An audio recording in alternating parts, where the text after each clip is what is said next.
नमस्कार, मैं डॉक्टर विजेंद्र कुमार झा आज आप सबसे बात करूंगा रूमेटॉइड आर्थराइटिस के बारे में, जिसको हम आम भाषा में गठिया बाई भी कहते हैं। ये जनरली स्टार्टिंग में छोटे जॉइंट्स को इफेक्ट करता है, जो फिर धीरे धीरे जो है हमारे बॉडी के जो लार्ज जॉइंट्स है वहां तक फैल जाता है। और जनरली जो ये जॉइंट्स होता है, देखा गया है कि ये विंटर्स में, रेनी सीजन में बहुत ज्यादा पेनफुल कंडीशन हो जाती है। इस प्रॉब्लम में, आर्थराइटिस में, जो जॉइंट्स के बीच का जो सेल्यूलर मेम्ब्रेन होता है वो इफेक्टेड हो जाता है, जिसकी वजह से जॉइंट्स में दिक्कत आ जाती है। अब ये होने के कारण क्या है, किनको हो सकता है? तो ज्यादातर देखा गया है कि ये प्रॉब्लम एक हेरिडिटी प्रॉब्लम होती है।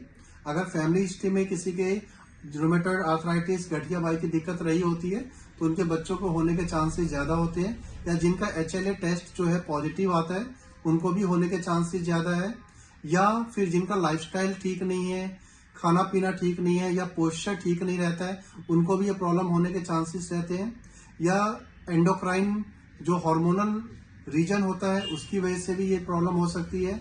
इसके साथ साथ में एक ऑटो इम्यून डिजीज है, ये अपने आप भी डेवलप हो सकती है बॉडी के अंदर में।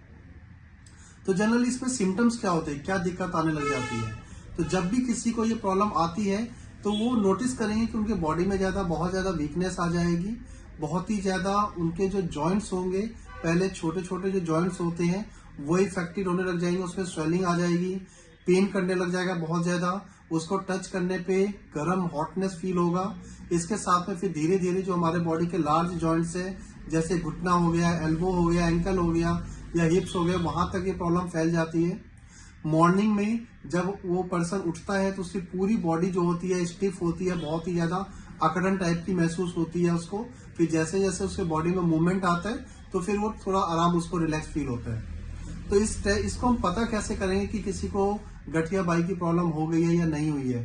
तो इसके लिए कुछ टेस्ट होते हैं, जैसे कि CRP टेस्ट होता है, ESR टेस्ट होता है, और इसके साथ में आप एक टेस्ट होता है जिसको हम बोलते हैं रूमेटॉइड फैक्टर, RA फैक्टर। ये क्वांटिटेटिव भी होता है, क्वालिटेटिव भी होता है, हमें दोनों तरीके से टेस्ट करके चेक करना चाहिए। आप अपने जॉइंट्स का एक्सरे करा करके भी पता लगा सकते हैं कि आपको ये प्रॉब्लम हुई है कि नहीं हुई है। तो जब कंफर्म हो जाता है कि किसी को ये प्रॉब्लम हो गई है तो हमें क्या करना चाहिए?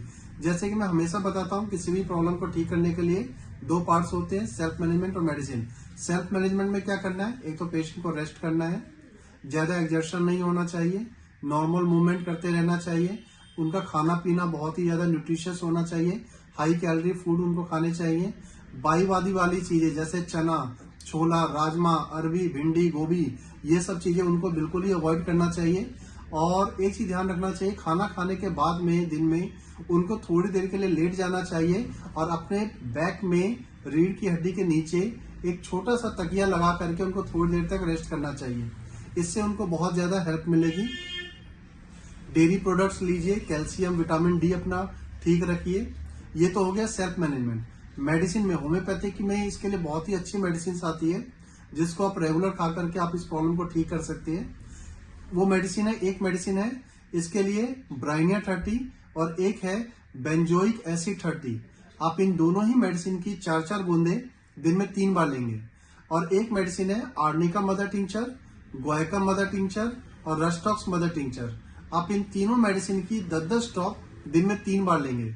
आप देखेंगे बहुत जल्दी ही जो आपके जो जॉइंट्स है वो बिल्कुल ठीक होने लग जाते हैं और धीरे धीरे आपको सारी प्रॉब्लम सॉल्व हो जाती है।